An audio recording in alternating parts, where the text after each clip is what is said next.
You're listening to the Daily Nugget, dnugget.com. I'm Janelle. This is, and I have to introduce my crew first. Jenn's the ref. Now, she's been doing a pretty good job this week so far. Thumbs up. Was there already a flag on the play? Yeah, and you're always offensive. I'm just going to say, with all your neck meat, butter, and cheese things. Wow. I made it grosser than it was somehow. I don't know how. Neck meat. And then we have Sam, who cleans up this podcast somehow for us to all. Oh, I do no cleaning whatsoever. Well, and sometimes this is I cut it early. That's what you mean. Sometimes I cut the podcast off early because we delve too deep. Right. Because we get out of control. This is Parental Wednesday, and it is November the 13th. Mm-hmm. And I think that's a good spot to cut the episode. I think we're good. And that's the nugget. No, we're gonna do a little bit more. Okay. I don't know. Do you guys still have any candy left over from Halloween? I actually went and bought some today. That was on sale. What kind of candy does Janelle Keith get? Oh, well, I don't eat it, but So, no. What are you buying it for? Your dog?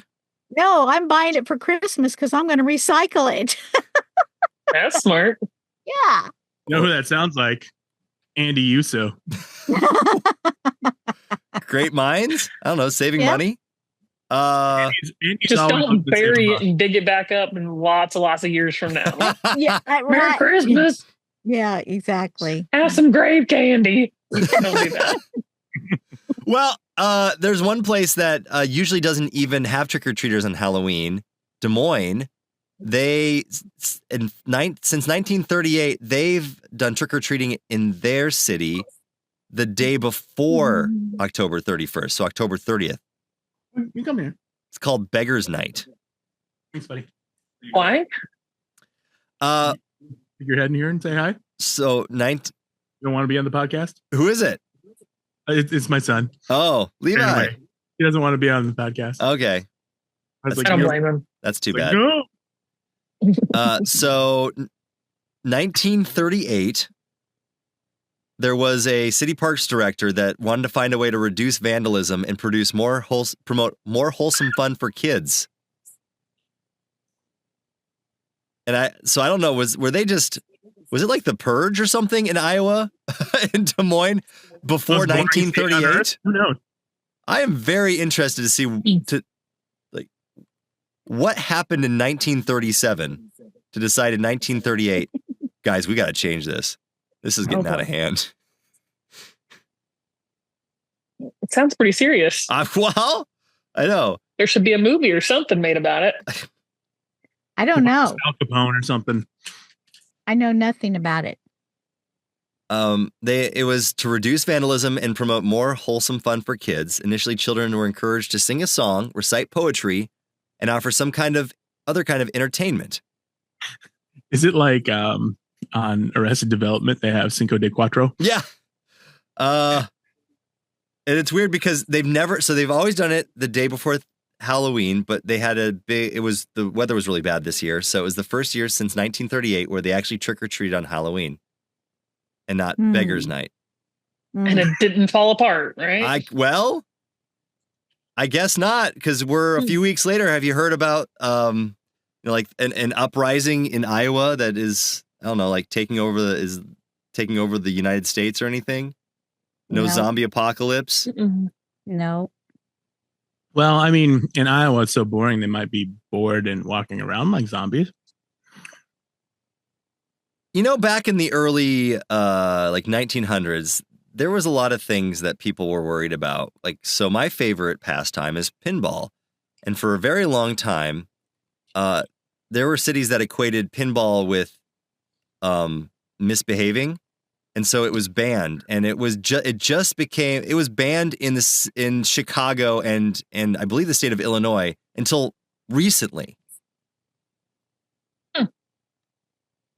As a matter of fact, in New York, the mayor of New York, LaGuardia, there's actually a famous picture of him smashing a pinball machine to try to get rid of the degeneracy in his city.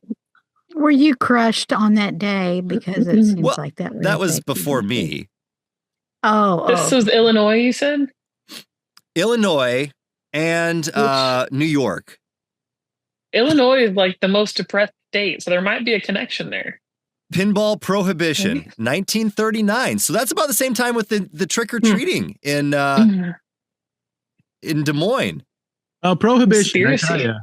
That worked out well for everybody. Illinois, and in March 17th, 1937, Illinois' attorney general declared that all pinball machines were to be outlawed as gambling devices. He called them pernicious and dangerous to the public welfare. Ooh, cool points for pernicious. Nice. I'm curious how that is a gambling machine. Well, back then they actually had, they didn't have flippers, so they'd have the plunger thing, and it would go down like a little, it would kind of go down the trail still, but kind of bounce off a whole bunch of things. And if it landed in a certain place, you would get money. So they were actually, people used them for gambling. Oh, yeah. So pinball was way more fun back then. So pinball machines were used like roulette wheels, with guests gathering around them and casting bets on where the ball would land. That's funny. Well, no wonder. Chicago and several Illinois cities stood with the ban until the 1970s.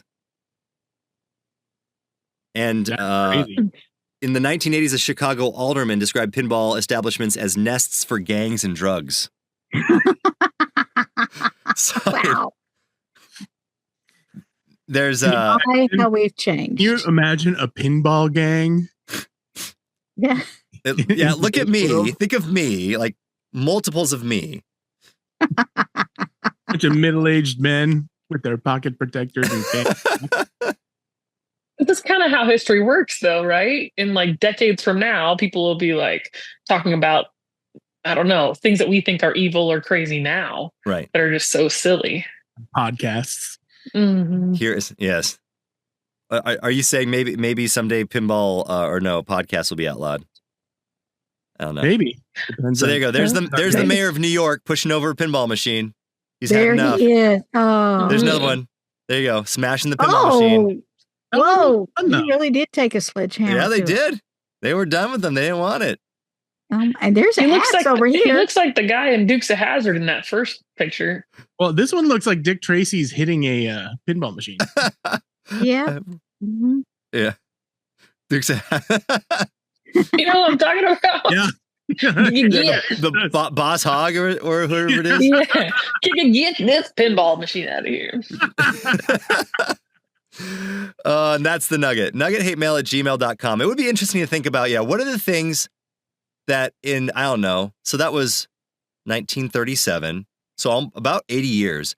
What do you think? What are the things in 80 years do you think people will look back and go, either why did you do that, or how about this? Why was that outlawed? Well, they'll probably be wondering about social media. Right. Why did we do that? What? Yeah. We'll see. Here's another awkward. This is kind of a funny picture. One more funny picture from the pinball prohibition for your viewing enjoyment. Trying to get rid of all the pinballs. Oh, that's the best. Get them out of there. Get rid of those pinballs. What are they going to do with them? Without any context, one would think, why is he grabbing all those gumballs? Yeah. Well, and pinballs are very heavy. They're metal. So, he's grabbing 2 handfuls of them. Is he going to put them in his pocket and throw them at the hoodlums? I guess so. And then make everybody fall down because they were stepping on them and they didn't know where to go. You could roll them down the street. It would be very cartoon like. Yes. Mm-hmm. Put some banana peels in there. That'd be good. There you go. All right. Goodness. One more picture. These are great. I've never seen these pictures. There's actually a very silly biopic of the man who saved pinball and his true story. It's based on a true story of a guy who. He looks so evil in that picture. Look at that. I know he looks like the Penguin almost. Yeah. That's his laugh. Those kids won't be having any more fun. There you go. So the turnaround of this, the timing of it, is that because they had to wait until a chunk of people were no longer around and in power? For the pinball thing? I'm guessing that when they realized that pinball machine graveyard. pinball was boring.